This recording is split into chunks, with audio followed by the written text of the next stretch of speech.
Menjelang Imlek yang jatuh pada tanggal 5 Februari 2019, kelenteng-kelenteng di sejumlah wilayah Palembang terus berbenah.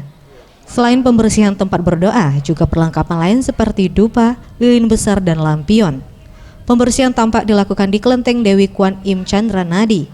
Sekitar 10.000 dupa dan 2.000 lampion akan disediakan sebagai penghias serta peralatan peribadahan selama Imlek. Proses pembersihan dilakukan beberapa hari lalu.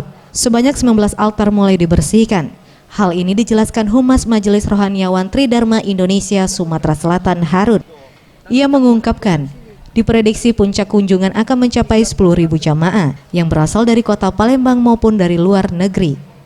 Pergantian tahun ini dipercaya sebagai waktu yang tepat untuk menerima berkat, namun keramaian diperkirakan akan mulai terjadi pada H-5.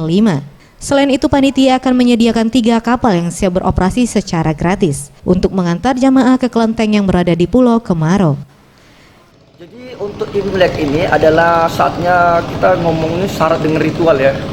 Jadi malam Imlek itu biasanya kalau umat yang datang, khususnya orang-orang Tionghoa, itu dia pasti ibadah.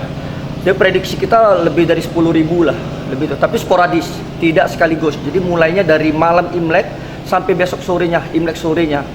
Kurang lebih sekitar 10.000 lebih. Kira-kira berasal dari mana, Pak? Mayoritas dari Palembang, tapi ada yang dari luar negeri, mungkin mereka balik mudik. Kumpul bersama keluarga.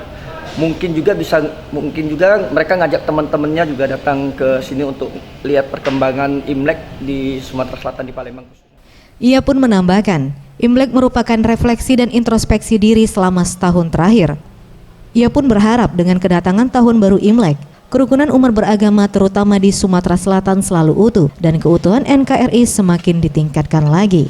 Tim Liputan, Sriwijaya TV.